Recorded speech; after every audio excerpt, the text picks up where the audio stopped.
그러나 이렇게 던져준 말씀들은 여러분과 영원히 함께 할 것입니다. 그 말씀들을 꼭 기억하시기 바랍니다. 오늘 마지막 시간은 실제로 우리 지금 금방 여러 분들이 찬송가를 선택하고 불렀죠. 찬송가를 선택하고 불렀는데 그 찬송가에 오늘은 3절이 오늘 메시지로 나갈 겁니다. 항상 우리가 세상에서 방황할 때도 1절이죠. 그러면서 주님 이 죄인을 구원해 주옵소서. 이게 1절입니다. 그 다음에 2절은 뭡니까? 우리 주님이 우리를 위하여 죽으셨네. 그 다음에 3절은 뭡니까? 무한 감사 드립니다. 많은 분들이 오늘날 신앙생활을 한다면서도 1절에만 계속 머물러 있을 수 있습니다. 신앙이라고 하는 것은 이제 3절로 넘어가야 됩니다. 이해가시죠? 그런데 이 신앙은 3절로 넘어가서 이제 그 신앙 삶 속에 3절의 삶이 누려져야 되는데 오늘도 내일도 모레도 1년 뒤에도 1절에만 머물러 있습니다. 그렇기 때문에 항상 주여 이 죄인을 용서해 주옵소서 여기만 머물러 있다 이 말이에요. 주님이 이제 이 죄를 용서해 주셔서 무한 감사 드립니다. 여기까지 가야죠. 그래 안 그래요? 모든 찬송가의 기자들이 그걸 기록하고 1절, 2절, 3절을 했는데 많은 분들은 그냥 1절에 오늘도 내일도 1절에만 머물러 있어요. 그래서 오늘은 2절, 3절을 그냥 묶어서 이야기를 드리려고 합니다. 이해가 안 가시면 그냥 자도 됩니다. 자도 괜찮아요. 많은 목사님들 할 때 자지 마세요. 그렇게 하는데 저는 주무십시오. 제가 여러분을 자게 만들고 자장가를 하는 것 같으면 주무십시오. 그 책임은 여러분께 아니라 제 책임입니다. 그러죠? 그래서 할 수 있으면 저는 잠 안 오게 할 거니까 오시면 그냥 주무세요. 예? 그 걱정 말고 그냥 주무세요. 자, 이제 그러면 시간 관계상 오늘 마지막 이 시간은 우리가 요한복음 19장 28절로 35절까지 말씀을 좀 열어주시면 좋겠습니다. 뭐 35절까지 다 읽으면 좋겠습니다만 시간을 단축해서 몇 구절만 보도록 하겠습니다. 우리 28절 요한복음 19장 28절에서 30절까지만 우리 먼저 같이 읽도록 하겠습니다. 같이 읽도록 하세요. 짤막하게 시작. 그 후에 예수께서 모든 일이 이미 이루어진 줄 아시고 성경에 의하게 하려 하사 이르시되 내가 목마르다 하시니 거기 신 포도주가 가득히 담긴 그릇이 있는지라 사람들이 신 포도주를 적신 해면을 우슬초에 메어 예수의 입에 대니 예수께서 신 포도주를 받으신 후 이르시되 다 이루었다 하시고 머리를 숙이시고 영원히 돌아가시니라. 그 다음에 저쪽 밑으로 내려가서 34절과 35절을 또 읽도록 하겠습니다. 시작. 그중 한 군인이 창으로 옆구리를 찌르니 곧 피와 물이 나오더라. 이를 본 자가 증언하였으니 그 증언이 참이라. 그가 자기의 말하는 것이 참인 줄 알고 너희로 믿게 하려 함이니라. 자, 마지막은 뭐라고요? 너희로 믿게 하려 하심이라. 바로 예수 그리스도 그분이 이 땅에 오셔서 병을 고치시고 죽은 자를 살리시고 많은 복음을 전하셨어요. 그리고 이제 마지막 십자가에 매달려 죽으셨어요. 누구 때문에요? 우리 때문에. 그리고 십자가에 돌아가시면서 7가지 말씀을 하시고 운명하셨는데 정말 이제 그 마지막 하신 말씀이 다 이뤘다 하고 숨을 거두셨다고 그랬어요.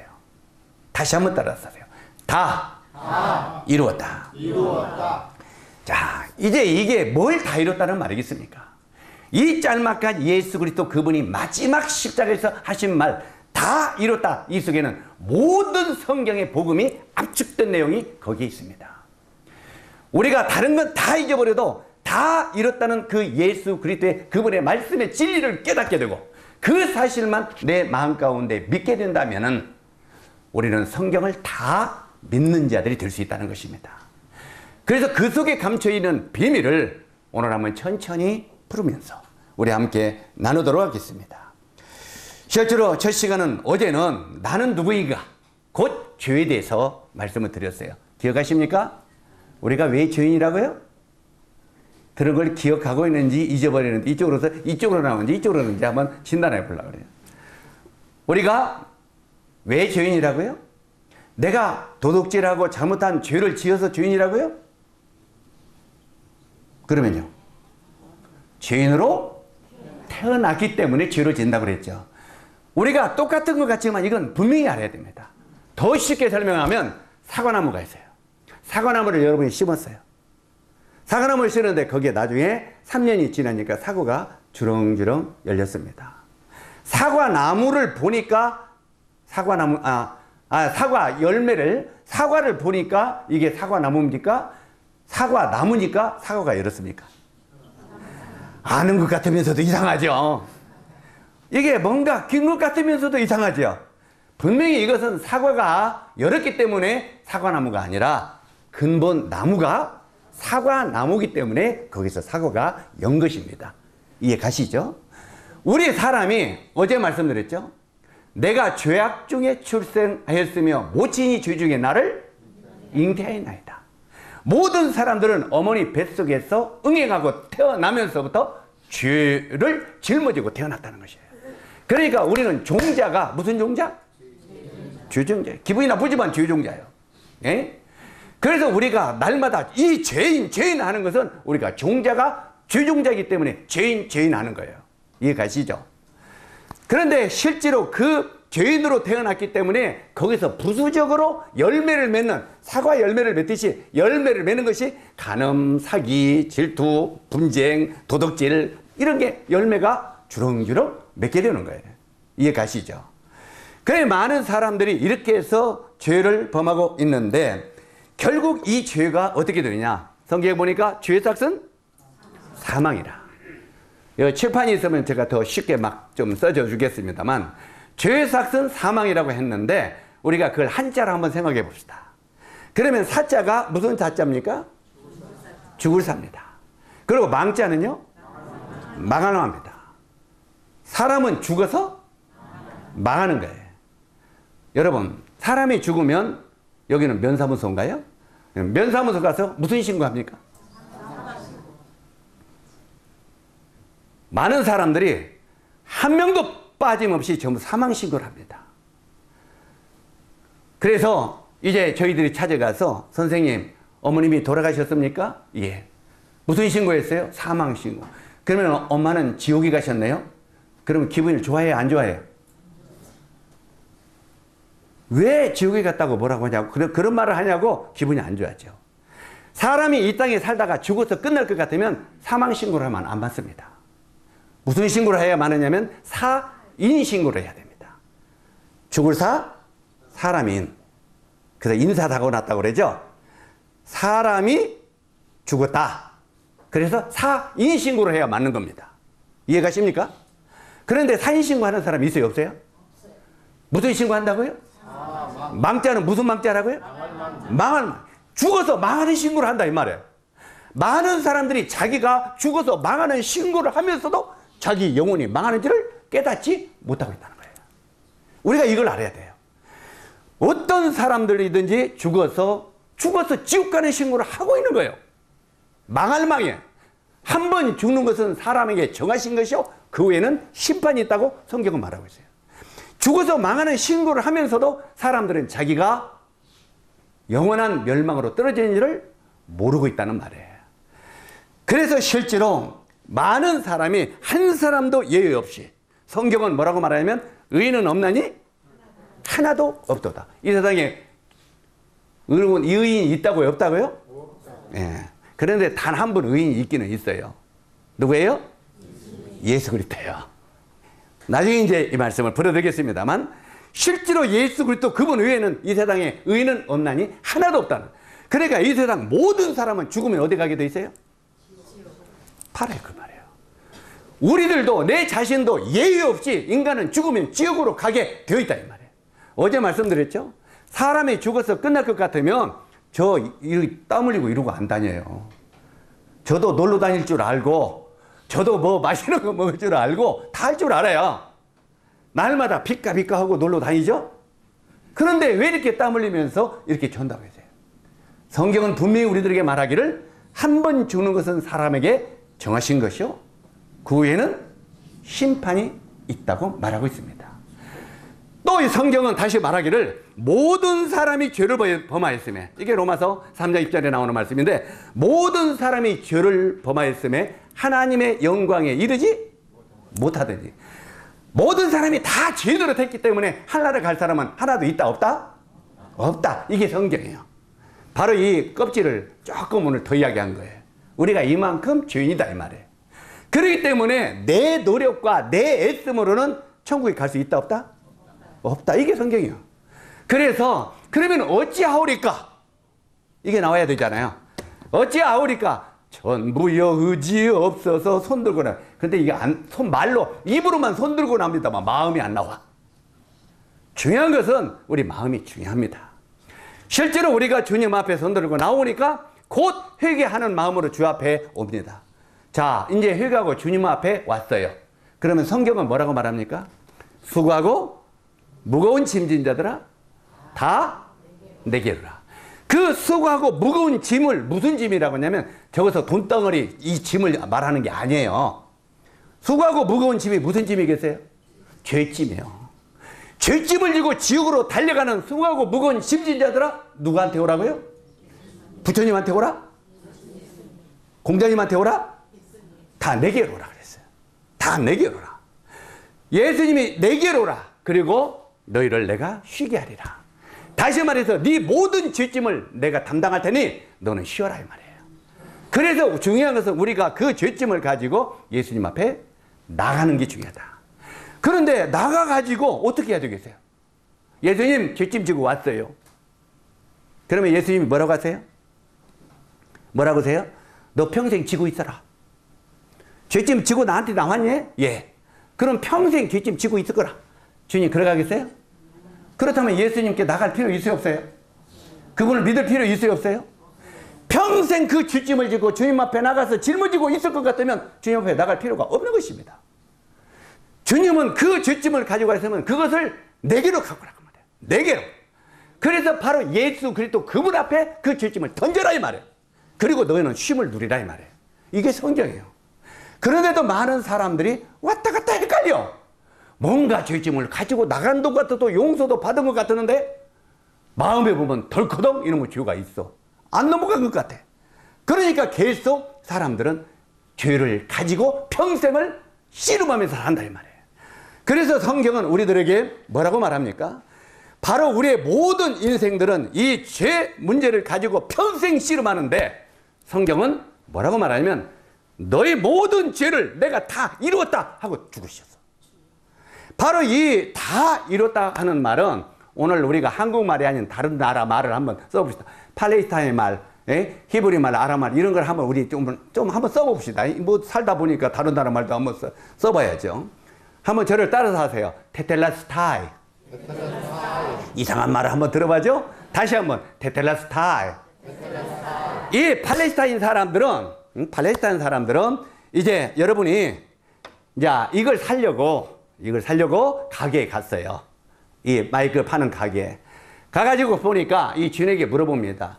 선생님, 사장님, 이 마이크가 얼마예요? 그러니까 10만 원입니다. 그랬어요. 10만 원이요? 알았습니다. 감사합니다. 갖고 갔어요. 어떻게 됩니까? 어떻게 돼요? 그런 즉시 도둑놈이 돼서 신고하면 감옥살이에요. 맞습니까? 맞습니까? 이건 그냥 감사합니다 가지고 가면 즉시 감옥이요. 이해 가시죠? 그러면 어떻게 해야 이 마이크가 내 것이 되냐면 값을 지불해야 돼. 자, 10만 원입니까? 좀 밀치락 달치락 하겠대요. 좀 만 원만 깎아더라. 안 되다. 10만 원 덜라면 10만 원을 이제 지불했어요. 주인에게 지불하고 나서 팔레스타인에서 하는 말이 테텔라스타이 이렇게 말합니다.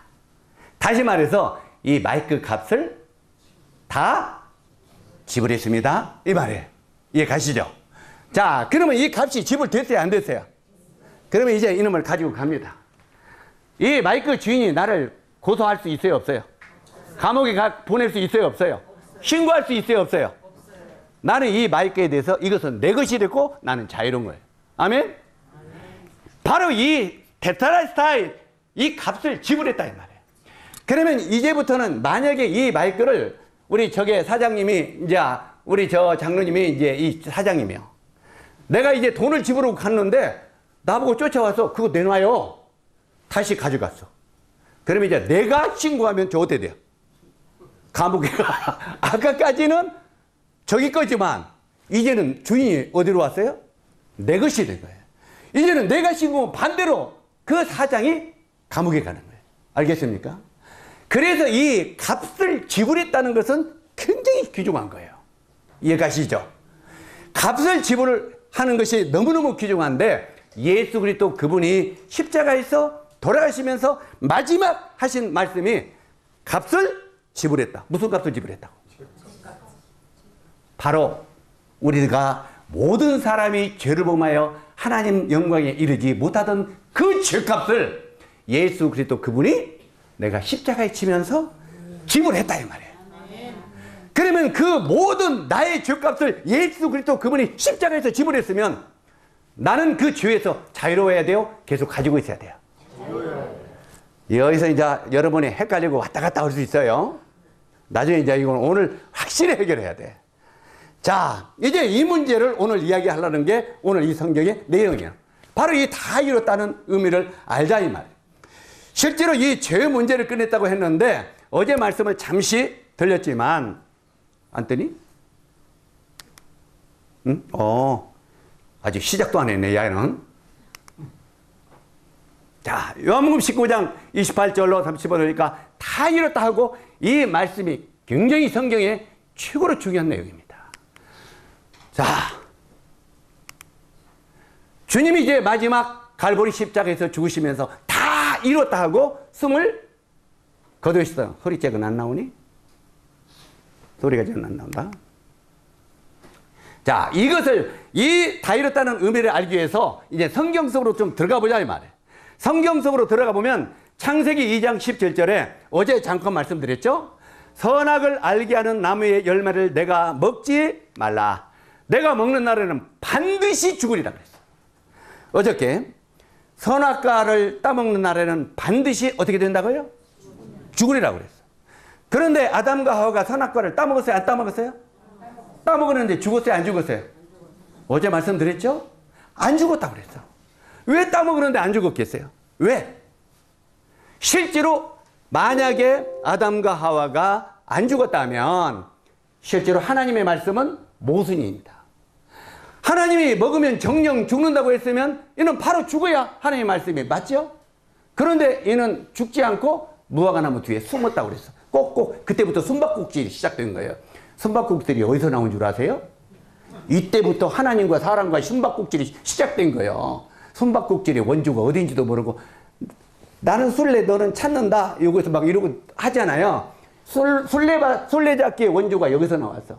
하나님을 피해서 사람이 죄를 짓고 나무 뒤에 숨기 시작했다 이 말이에요.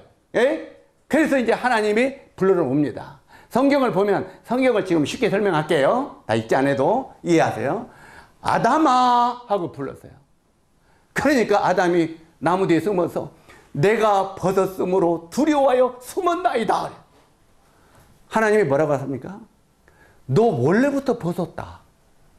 너는 원래부터 벗었는데 누가 너더러 벗었음을 가르쳐 줬느냐? 원래 죄를 안 지었을 때는 사람이 벗었어도 부끄러움을 몰랐습니다. 원래는 벗었는데 그 부끄러움을 누가 알려줬느냐? 그러면서 이제 이 하나님과 정말 이 인간관계에 슬픈 삶이 시작되는 겁니다. 이때부터 이제 하나님을 떠나서 살았던 이 아담과 하와가 말씀대로 안 죽었느냐면 아니에요. 즉시 죽었다고 어제 말씀드렸죠. 그럼 뭐가 죽었다고요? 영이 죽었다고 말씀했죠. 왜요?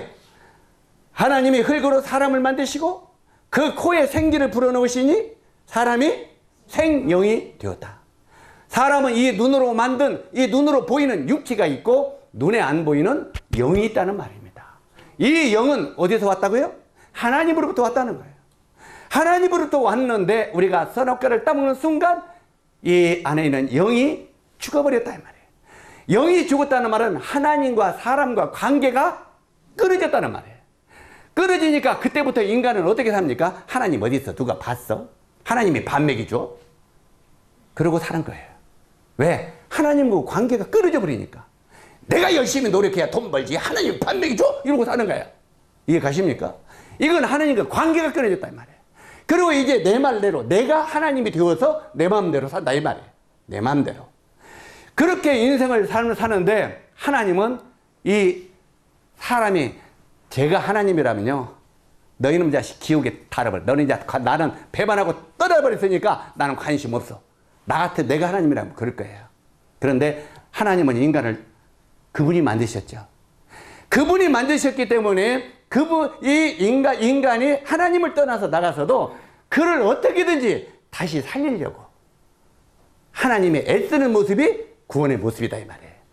그런데 이 인간이 죄 가운데 빠져가지고 계속 하나님을 떠나서 살아가니까 이제 이 하나님이 정말 벗었으므로 도래하여 수만나이다 하니까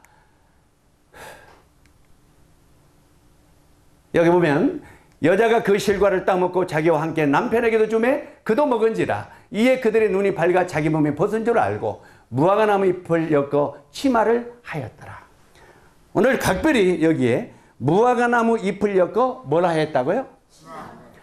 이때부터 옷 패션이 시작된 겁니다. 여러분이 입고 있는 패션이 이때부터 시작된 거예요. 이때는 옷 공장이 있어요? 없어요? 없습니다. 그런데 그 유일하게 아주 넓은 무화과나무 이파리를 따서 다 이 치마를 해 입어서 부끄러움을 가리는 이 패션이 시작됐다 이 말이에요.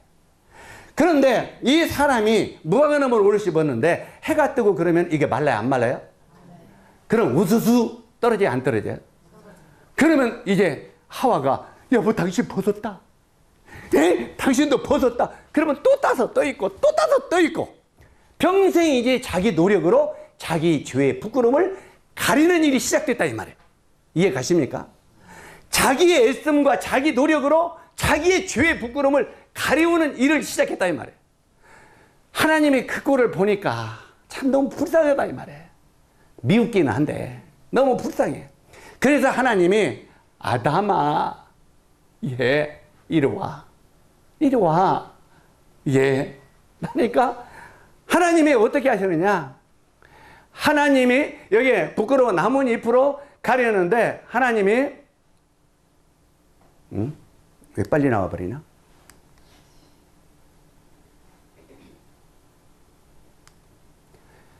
이 나무로 가는데 하나님이 이 죄를 범한 아담과 하와의 죄를 가리워 주기 위해서 한 마리의 짐승을 잡았다 이 말이에요. 여기 성경에는 짐승을 잡았다고 했는데 양을 잡았을 것입니다.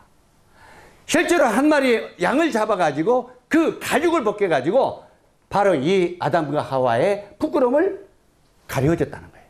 이때가 가죽 잠바가 시작이 된 것입니다. 가죽 잠바 패션이 이때부터 나온 거예요. 가죽 잠바를 누가 만들어 주셨다고요? 하나님이. 그런데 가죽 잠바를 만들어서 아담과 하와의 죄를 가려주기 위해서는 누가 죽어야 돼요? 한 마리의 짐승이 죽어야 된다 이 말이에요. 이해가십니까? 바로 여기서부터 하나님은 인간에게 그걸 가르치는 거예요. 너의 죄의 부끄러움을 가리기 위해서는 한 마리의 짐승이 대신 죽어야 된다. 이걸 이때부터 가르치네. 이게 첫 복음의 시작이에요. 인간의 죄를 덮어주는 복음의 시작이 이때부터 시작됐다 이 말이에요. 그런데 실제로 인간은 자기의 노력으로 아무리 무화과나무 이파리를 따서 죄의 부끄러움을 가리려고 했지만 안 되더라 이 말이에요. 또 떨어지고 또 떨어지고. 그래서 떨어지지 않냐는 정말 완벽한 가죽을 벗겨서 그로 옷 입혀두니 아담과 하와가 그 옷이 이제 벗겨져요 안 벗겨져요? 부끄러움이 드러나요 안 드러나요?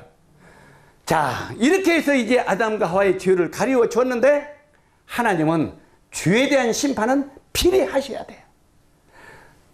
우리가 애들이 죄를 지면 이놈 징계는 해야 돼요 안 해야 돼요? 해야 돼요. 이 징계는 사랑하지만 징계를 해야 돼. 그래서 이 아담과 하와의 그 죄의 부끄러움을 가르쳐 줬지만 덮어줬지만 하나님이 그를 에덴 동산에서 쫓아냈다 말이야. 옷을 입혀서. 그래서 이때부터 아담과 하와가 에덴 동산을 쫓겨나가지고 이제 그때부터 밭갈이 하기 시작한 거예요. 밭갈이. 에? 그래서 너는 얼굴에 땀을 흘려야 땅의 소산을 먹으리라. 예? 그래서 이 아담과 하와가 우리 저 밭에 나가서 땀 흘려서 일해요, 안 흘려요? 하죠. 저 바다에 나가서 날마다 땀 흘려요, 안 흘려요? 그렇게 안 하면 먹고 살 수 있어요, 없어요? 못 먹고 살죠? 그래서 하나님은 너희는 얼굴에 땀을 흘려야 너희 소산을 먹을 것이다, 이 말이에요. 땀 안 흘리고는 공짜로는 못 먹는다, 이 말이에요. 그래서 그때부터 우리가 땀 흘리면서 밭이고 가서 일하면서 수확을 거두는 것은 죄의 대가라, 이 말이에요. 죄의 대가. 그래서 그런 생활을 계속 하다 보니까 이 인간이 계속 자기 노력으로 어떻게든지 착하고 바르게 살아보려고 노력하지만 돼요, 안 돼요? 자, 제가 이 이야기를 그냥 몇 시간에 걸쳐 하려면 한도 끝도 없는데, 껌둥이가 아무리 검다고 이 검은 걸 하얀 걸 해보려고 막 계속 비누로 문질러도 껌둥이가 하얗게 져야 안 돼요. 성경에 보면 찾지는 않겠습니다만 우리 보고 껌둥이 같은 인생들이라는 거예요. 껌둥이 같은. 다시 말해서 이렇게 시커먼 죄를 우리 노력과 우리 애씀으로 아무리 닦으려고 애써도 우리 죄는 닦아질 수 있다, 없다? 검둥이는 아무리 비누로 씻고 양지물로 씻어서 그걸 닦을 수가 없다, 이 말이에요. 그게 우리 인간의 노력으로는 죄를 닦을 수가 없다. 이걸 하나님이 계속 가르쳐 주고 있어요, 성경. 그래서 오늘 성경은 어제 뭐라고 했습니까? 성경이 무엇을 말하느냐? 성경이 무엇을 말하냐? 성경은 구약은 오실 메시아, 신약은 오신 메시아, 오실 구세주, 이 말이에요. 그래서 구약과 신약은 누구 이야기? 예수 이야기예요. 그건 알아야죠, 기초적으로. 따라서 하세요. 구약과 신약은 모두 예수의 이야기다. 이해가십니까? 죄를 구원하러 앞으로 메시아가 이 땅에 온다. 메시아가 이 땅에 온다. 이것이 구약이야. 신약은 그 온다고 예언했던 그 메시아가 이 땅에 왔다. 이 땅에 왔다. 이게 신약이고. 그런데 창세기 3장 15절에 보면은 그 하나님께서 아담과 하와에게 뭐라고 하느냐면, 죄를 범한 아담과 하와에게 아담아, 너 왜 죄 짓고 죽음의 길로 갔냐? 에? 자식. 내가 그렇게 따먹지 말라는 거 뚝 따먹고 싶대. 제가요, 오늘 아침에 큐트를 했는데, 나 여기 와서 시험을 많이 받았어. 제가 숙소가 저 위인데, 바다 스케치인데, 거기를 오르락 내려가는데, 중간에 포도가 주렁주렁 열렸어. 한번 따라서 하세요. 쳐다본 즉 따먹고 싶더라. 아이, 고개 길에서 나를 유혹해. 그런데 그 전에 오늘 우리 성도들에게 그런 이야기, 우리 팀에게 그런 이야기를 했어요. 만약에 괜찮다 생각해서 내가 그 포도송이를 하나를 둘레둘레 아무도 없다고 뚝 따먹었는데 주인이 창문으로 봤어. 그러면 우리 팀은 어떻게 되겠냐? 나로 말미암아 우리 팀은 망하고 만다. 왜? 팀장 목사님이 포도송이 도적질했다고 소문내면 어떡해? 그러면 우리는 끝장이야. 그래요, 안 해요? 그 시로 여기서 쫓겨나가야 돼. 에? 뭔 말인지 알죠? 쳐다본 즉 먹고 싶었더라.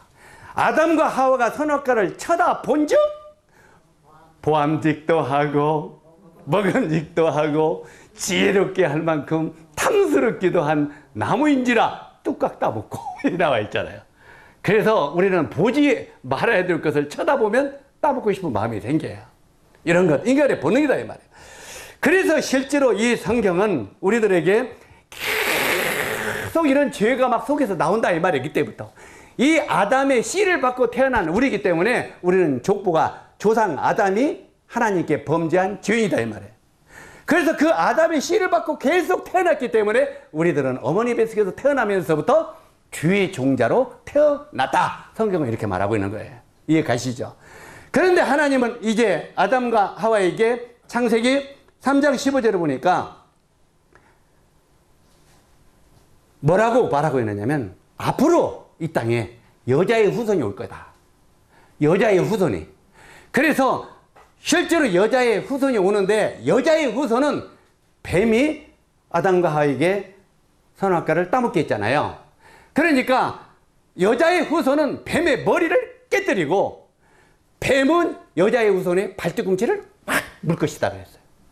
바로 뱀은 마귀가 뱀을 통해서 역사했죠. 그렇기 때문에 이 뱀은 사단이 여자의 후손의 발뒤꿈치를 문다는, 독사가 사람을 물으면 어떻게 돼요? 죽지요. 그런데 분명히 이 여자의 후손을 뱀 독사가 묻는다 이 말이에요. 뱀이 묻는데 그 여자의 후손은 뱀의 머리를 깨뜨린다는 거예요. 여러분 그게 무슨 말입니까? 이게 하나님이 우리 인류를 구원하는 첫 번째 구세주의 메시지 복음인 거예요. 하나님의 복음이다 이 말이에요. 이건 뭔 말이냐? 앞으로 여자의 후손이 이 땅에 올 것이다 그 말이에요. 여자의 후손이 오는데 왜 여자의 후손이 오느냐? 남자의 씨를 받은, 아담의 씨를 받은 이 세상 모든 사람은 종자가 뭔 씨로 태어나요? 죄씨로 태어난다 그 말이에요. 그러니까 죄씨는 죄인을 구원할 길이 있다 없다? 없어요.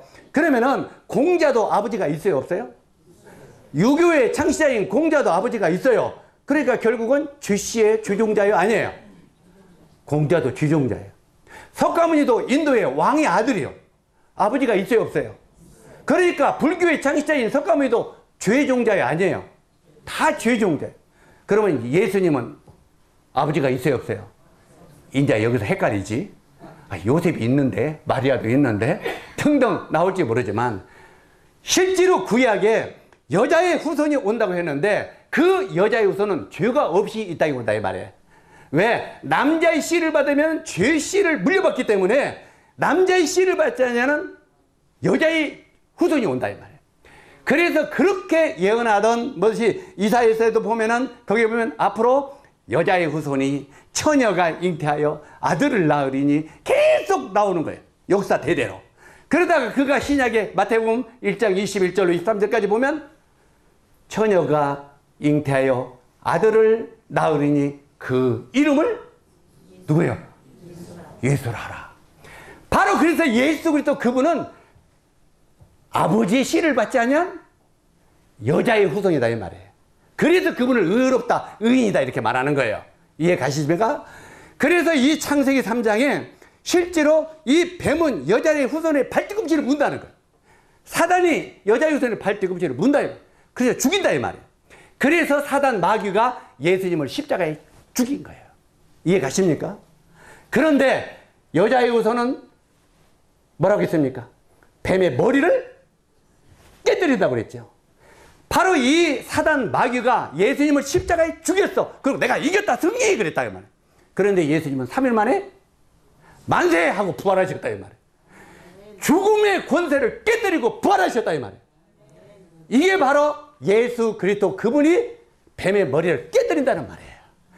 뱀의 최고의 권세는 죽음이요. 죽음아, 너의 쏘는 것이 어디 있느냐? 바로 이 죽음의 최고의 권세, 이 사단의 최고의 권세는 죽이는 거예요. 우리 애들이 싸우죠? 애들끼리 싸워. 그런데 내가 힘이 좀 딸려. 저 친구가 자꾸 나를 패려. 그러면 내가 너 죽여 이러죠. 한번 따라서 하세요. 너 죽어.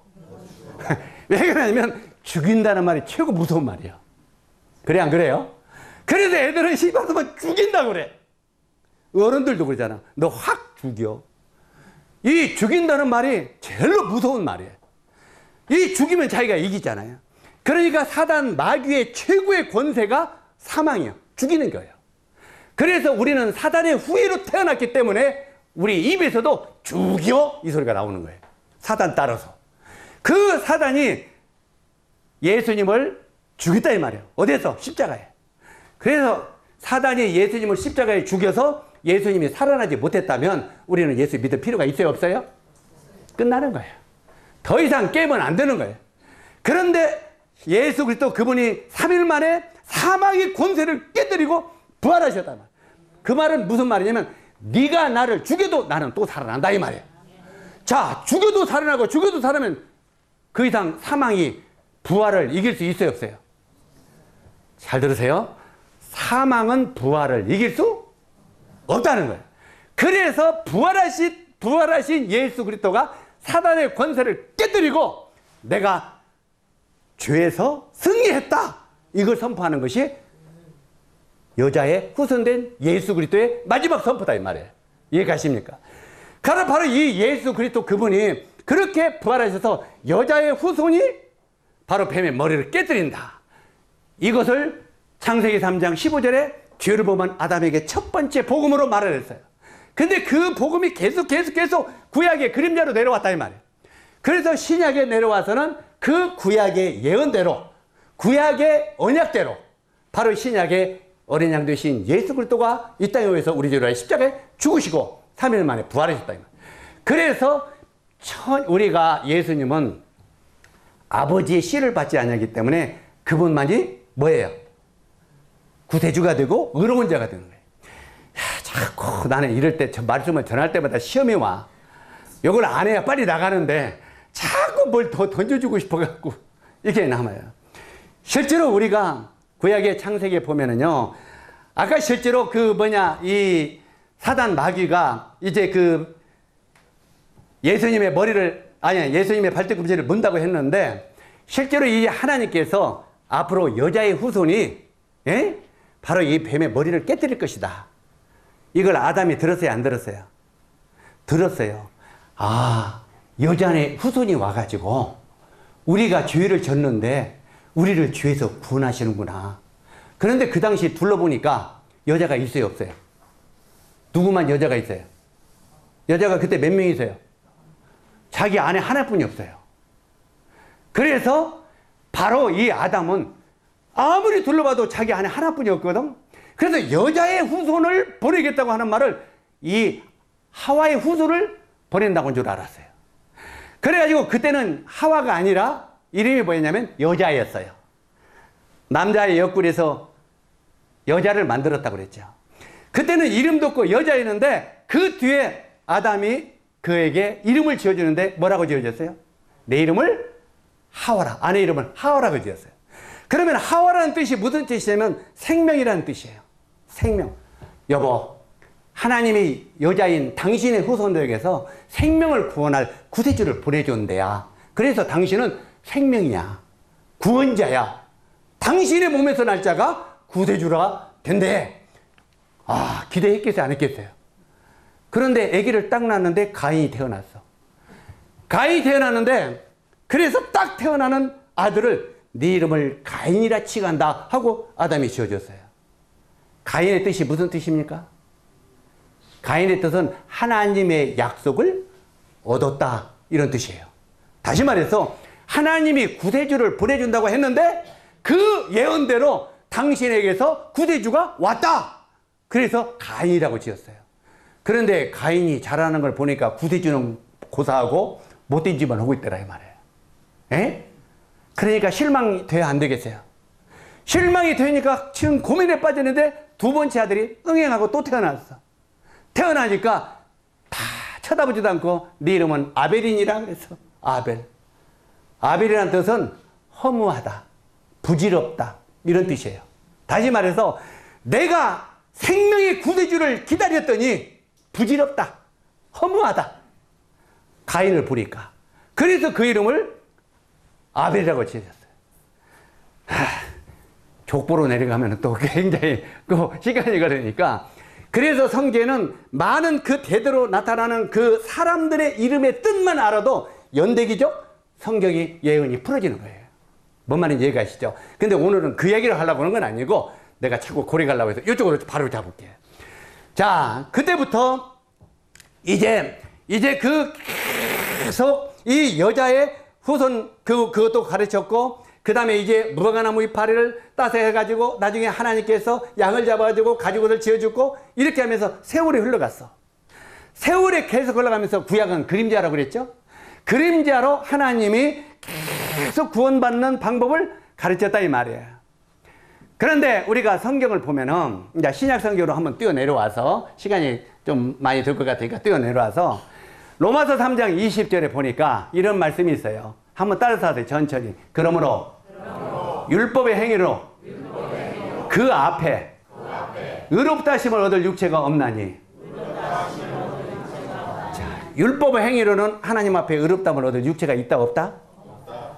여러분 오늘 지금 이렇게 여러분이 좀 이렇게 생각과 다를 수 있어요. 그래서 성경이 무엇을 말하느냐? 제목이 그 말이에요. 성경이 뭘 말하고 있느냐? 성경에는 율법의 행위로는 그 앞에 의롭다함을 얻을 육체가 있다 없다? 없다고 했어요. 근데 우리는 율법을 지키려고 열심히 노력해요, 안 해요? 답이 안 나오네. 율법을 지키면서 착하게 살으려고 열심히 해요, 안 해요? 해죠. 되던가요? 율법을 지키려고 우리 하나님의 율법을 지키며 삽시다! 아멘! 했는데 되던가요? 어제 말씀드린 작심? 3회. 아내가 조금 뭐라 하면 저게, 남편이 보면 저게 안 되죠. 실제로 우리 마음 가운데 아무리 선하게 살려고 해도 우리 애씀과 우리 노력으로는 안 된다 이 말이에요. 그래서 우리가 율법을 지켜가지고 하나님 앞에 의롭다함을 얻을 육체는 있다 없다? 하나님이 이미 없다고 그랬어요. 그런데 우리가 지키지도 못할 율법을 하나님이 왜 주셨겠어요? 지키지도 못할 율법을 하나님이 왜 주셨느냐고요.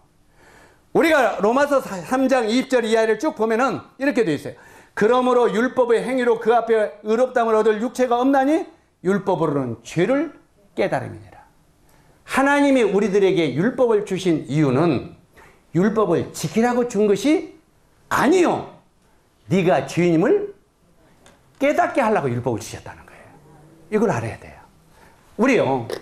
내가 보니까 집사님이세요? 집사님 얼굴에 껌장 묻었어요. 코에 껌장 묻었어요. 자, 이제부터 참 와요, 안 와요? 빨리 가서 뭘 봐야 돼요? 거울을 봐야 돼. 내 얼굴에 검정이 묻었다는 모를 때는 그냥 살아. 그러죠? 그런데 누군가 아이고 코에 검정이 아주 많이 묻었네 하면 그때부터 이러고 다닐 수 있어요, 없어요? 어떻게 해야 돼? 빨리 가서 거울을 봐야 돼. 맞습니까? 자, 이제 거울로 갔어. 거울을 가서 거울아 하고 딱 쳐다보니까 진짜 검정이 묻었어. 예, 검정이 묻었어요. 그러면 이제 거울을 향하여 말합니다. 거울아, 왜? 이거 씻어줘. 내 코에 검정 좀 씻어줘. 그러니까 다시 휙 거울이 비치면서 더럽지? 그러니까 씻어달라니까 휙 더럽지? 계속 거울이 하는 역할은 뭘 하는 역할이에요?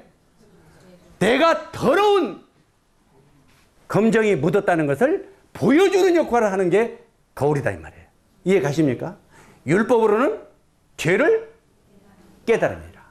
하나님이 우리에게 율법을 주신 목적은 율법을 지키라고 주신 것이 아니라 네가 지옥 갈 죄인인 것을 깨달으라 이 말이에요. 우리가 율법이 없을 때는 내가 죄를 죄로 여기지 않았다고 성경은 말하고 있어요. 아까 껌쟁이 묻은 것을 내가 모를 때는 내 마음대로 살아요, 안 살아요? 사람들이 웃거나 말거나 내 마음대로 살지요. 그러죠? 그런데 그놈의 거울이라는 놈이 생겨가지고 내 얼굴에 더러운 것을 보여줬다 이 말이에요. 이해 가십니까? 그래서 바로 이 율법은 거울과 같은 역할을 한다 이 말이에요. 거울. 그래서 거울아 거울아 내 얼굴에 검정을 비춰 씻어다오. 아무리 일평생 거울에게 이거 씻어달라고 해도 거울은 약만 올려. 예? 더럽지? 더럽지? 더럽지. 이해 가십니까? 그래서 우리가 율법을 지키면 지키려고 할수록 내 마음에 형편없는 죄인인 것만 드러나게 된다 이 말이에요. 이게 성경이에요. 그러면 이제 거울을 쳐다보고 우리가 어떻게 지혜를 얻어야 돼요? 평생 거울을 보고 내 얼굴에 검정을 씻어줘 씻어줘 이러고만 있어야 돼? 이 검정은 어디 가서 씻어야 돼요? 그렇죠. 아이고 잘하시네. 물로 가서 씻어요. 자, 실은 내가 어렵게 이야기하니까 금방 알죠. 이 물로 씻으면 금어거리고 물로 씻고 와서 다시 봐. 그러면 이제 없어져서 안 없어져요. 거울아 약 올르지? 거울아 약 올르지? 없지? 없지? 그러면 내가 졌다. 이해 가십니까? 율법을 비춰봤을 때 내가 지옥 갈 죄인인 것을 깨달았을 때 오 내가 어찌 하오리까 할 때 수고하고 무거운 짐지한들아 내게로 오라 이 말이에요. 이해 가십니까? 바로 우리는 그 죄를 씻기 위하여 예수 그리스도를 찾아가야 된다 이 말이에요. 그래서 예수 그리스도 그분 앞에 찾아가서 그분으로부터 우리 죄를 깨끗이 씻어야 된다 이 말이에요. 그래놓고 다시 율법으로 와서 율법에 약 올리지? 나 죄 씻었냐 안 씻었냐? 그러면 율법이 뭐라고 해요? 너 죄인이야 죄인이야 너 죄인이야 죄인이야 아나콩떡. 내가 아주 쉽게 막 이야기할 거예요. 나 죄인 있냐 없냐? 봐라 씻었지? 누구한테? 누구한테 씻었어요? 예수 그리스도에게 내 죄로 씻었다 이 말이에요. 그러면 그때부터 율법이 그를 송사할 수 있어요, 없어요? 그래서 그 사실을 예수님으로부터 우리 죄를 완벽하게 씻을 때 율법의 정죄에서 우리가 노임을 받고 해방받는다 이 말이에요. 성경은 그걸 말하고 있다 이 말이에요. 그래서 우리가 죄에서 해방받는 것은 율법으로 말미암아 내가 형편없는 죄인인 것을 깨달았을 때 이 죄를 가지고 예수 그리스도에게 가니까 그분이 그 죄를 내게 가져와라. 자, 우리가 이사야서 37장 후반절에 보면은 한번 따라서 하세요. 찾지는 나중에 나올 거지만 나의 모든 죄는 주의 등 뒤에 던지셨나이다. 자, 이사야서 38장 17절에 나의 모든 죄는 주의 등 뒤에 던졌다는 거예요. 자, 거기서 옛날 찬송에는 이렇게 되어 있어요. 지난 죄는 사함받고 주 예수와 이렇게 되어 있어요, 안 되어 있어요? 근데 이게 잘못됐다고 요즘엔 찬송이 바뀌었어요. 어떻게 바뀌었습니까? 안 봤죠? 요즘에는 어떻게 했어요? 모든 죄는 사함받고 주 예수와 동행하니 그 어디나 하늘나라 이렇게 바뀌었어. 똑같은 것 같지만 달라요? 지난 죄는 원죄는 사함받고 앞으로의 죄는 네가 해결하고 돼요, 안 돼요? 이게 옛날 찬송이에요. 지난 죄만 사함받고 앞으로의 죄는 네가 해결해라. 그런데 정말 예수가 성경에서 나타나는 것은 모든 죄는 이건 뭔 말이에요? 과거의 죄나 현재의 죄나 미래의 죄가 다 용서됐고 이렇게 되는 거예요. 아멘? 이걸 깨달으라는 거예요, 성경은. 그냥 계속 그놈 율법 아래 매어가지고 평생 죄만 짊어지고 있다가 지옥으로 떨어지지 말고 이 모든 죄를 예수 그리스도의 십자가에 던져라 이 말이에요.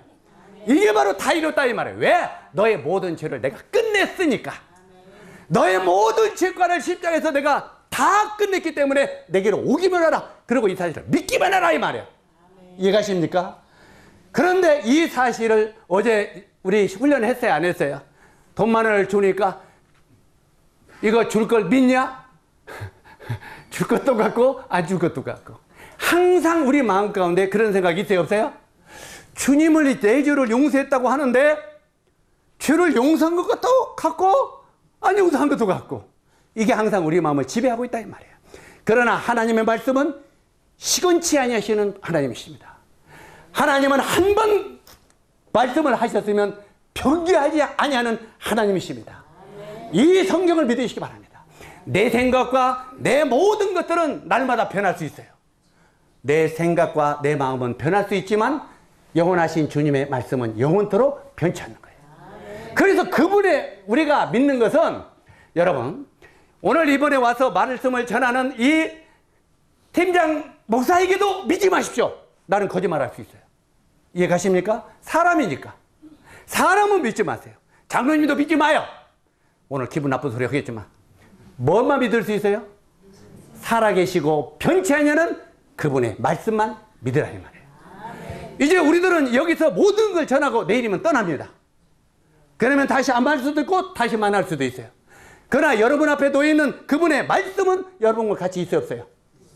그 말씀을 믿으라 이 말이에요. 그 말씀을 믿을 때 그 말씀은 영원토록 변하지 않는다 이 말이에요. 실제로 그래서 너희가 성경에서 영생을 얻는 줄 생각하고 성경을 상고하거니와 이 성경이 곧 내게 대하여 증거하는 것이로다 이렇게 말하고 있는 거예요. 우리가요 율법에서 벗어나려면 이걸 생각해야 돼요. 제가 이 몽골에 가서 이 율법이냐 은혜냐 이걸 전하니까 율법의 한 목사님이 저한테 나중에 목사님 오늘 은혜의 말씀을 많이 들었었는데 한 가지 마음이 안 풀리는 게 있습니다. 어떤 건데요?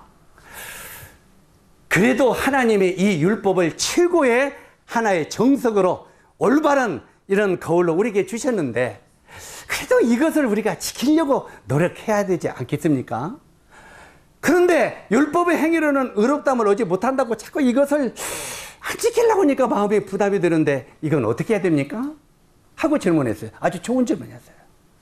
그때 제가 그 목사님에게 또 거기에 집사, 권사 그런 분들에게 앉아서 끝나고 나서 그런 대화를 했어요. 자, 구약에 모세가 하나님께 십계명과 율법을 받으려고 시내산에 들어갔어요, 안 들어갔어요? 그래가지고 바위에 새긴 십계명을 또 율법을 받았어요, 안 받았어요? 받고 내려왔어요. 근데 여기서 우리 여러분들이 한 가지 사람들에게 보이지 않는 게 있어요. 그게 뭐냐면 모세가 계명만 받아온 것이 아닙니다. 뭘 받아왔어요? 뭘 받아왔어요? 또 계명 말고. 계명 말고 또 받아온 것이 있는데 머릿속에 계시로 받아온 게 있는데 성막입니다. 성막이라고 하는 것을 계시로 받아왔어. 율법은 눈에 보이는 양팔에 들고 나왔고 성막은 모세의 머릿속에 새겨놨어요. 그러면 성막이 뭡니까? 성막은 은혜의 그림자예요. 율법은 법이고 글자 그대로 성막은 은혜의 그림자예요. 이해가시죠? 그러니까 모세가 율법을 대표하는 게 아니라 율법과 은혜를 동시에 받아갖고 나왔다 이 말이에요. 이걸 우리가 알아야 돼요. 이 구약의 성막은 50장이나 기록되어 있어요. 어마어마하게 기록되어 있어요. 이 성막은 놀라운 하나님의 은혜를 기록한 것이 성막이에요. 그 성막 속에 보면 예수님이 십자가에 피를 흘리고서 우리 죄를 영원히 온전케 하는 온 나라 백성의 죄를 온전케 하는 것이 다 들어있어, 성막에. 그런데 우리는 성막은 눈에 안 보이기 때문에 별로 관심 없어. 그리고 눈에 보이는 율법만 막 추구해요. 그런데 어찌하든 간에 모세가 율법을 받아가고 이스라엘 백성들에게 나오니까 막 떠드는 소리가 나. 하나님, 저게 뭔 소리예요? 이스라엘 백성들이 우상을 숭배하고 금송아지를 만들었고 난리를 치고 있다. 그러니까 거기 나가보니까 완전히 금송아지를 만들었고 난장을 치고 하나님을 떠나서 우상 섬기고 있었어요, 없었어요? 그러니까 모세가 기가 막히니까 너희들은 하나님의 거룩한 율법을 받을 자격이 없다 하고 돌파를 던져버렸어. 돌파를 던지니까 그때 죽은 자가 몇 명이에요? 예? 한번 따라서 하세요. 율법이 죄인들에게 던져지니 죽은 자가 3천이요. 율법이 던져지니까 사람들이 3,000명이 죽었어요. 그런데 신약에 사도행전 2장에 오순절날이 이름에 성령이 임하셨죠? 그때 베드로가 성령이 충만을 받아가지고 뭐라고 전했습니까? 너희가 죽인 예수 그리스도가 하나님의 아들이시고 그가 바로 구원자시다고 전했어. 그러니까 각지에서 온 유대인들이 뭐라고 했습니까? 형제들아, 그러면 우리가 메시아를 죽였으니 우리가 어찌할꼬 그랬어요. 그때 너희가 회개하여 죄사함을 받으라. 그래야면 구원을 선물로 받으리라 그랬어. 그러니까 그 말을 받은 자들의 수가 3천이나 더하더라. 사랑하는 여러분, 율법이 사람에게 던져지니까 3,000명이 죽었는데 은혜의 복음이 던져지니까 3,000명이 구원받았어요. 좀 뭔 소리인지 이해가 가십니까? 그래서 그 목사님한테 그랬어요. 저는 율법도 전하고 은혜도 전하라면 사람을 살리는 은혜의 복음을 전하겠습니다. 그랬어요. 사람을 죽이는 율법을 전하지는 않겠습니다. 그랬어요. 둘 중에 하나를 전하라면. 그랬더니 거기는 분들이 그냥 깨달음이 오는 거예요. 이해가 됐다, 이게. 여러분도 마음속에 이해가 돼야 돼요. 율법은 거룩한 것이에요. 율법은 완벽한 거예요. 그러나 율법이 우리 마음에 비쳤을 때 우리 자신은 형편없는 죄인인 것이 드러나고 계속 율법이 우리가 지키려고 노력하면 노력할수록 우리 자신이 형편없는 죄인인 것을 드러낼 따름이다 이 말이에요. 그렇기 때문에 율법의 행위로는 하나님 앞에 의롭다함을 얻을 육체가 없나니 이 말이 그 말이에요. 이해 가십니까? 이거 사도 바울이 하는 말이에요. 그 다음에 갈라디아서 2장 16절에 보니까 사람이 의롭게 되는 것은 율법의 행위로 말미암이 아니에요. 이건 사도 바울이 계속 말하는 거예요. 사람이 의롭게 되는 것은 율법을 지켜서 율법으로 우리가 의롭게 되는 것이 아니라고 사도 바울은 계속 말하고 있어요. 그래서 율법은 하나님이 주신 거룩한 것이지만 그 거룩한 율법이 사도 바울은 로마서에 계속 보면은 우리가 그 율법에 이르니 우리는 죄인으로 드러나고 우리는 죽은 자가 되었도다. 이렇게 고백하는 거예요. 그러면서 오라 나는 공고한 사람이로다. 왜? 율법에 내 자신을 비춰보니까. 그러면 어찌하랬고? 이제는 예수 그리스도를 믿음으로 너희가 의롭게 되는 줄을 인정하노라. 이렇게 돼 있어요. 아멘? 이제 조금 법이냐 은혜냐가 조금 이해가 가십니까? 우리가 율법 아래 매여 있을 것인지 은혜 아래 매여 있을 것인지 생각하십시오. 여러분이 계속 죽을 때까지 율법을 붙들고 있으면 율법은 여러분은 지옥으로 이끌어갈 것입니다. 그러나 예수 그리스도의 놀라운 십자가의 은혜를 붙들고 있으면 그분은 우리를 영원한 생명으로 인도할 것입니다. 아멘.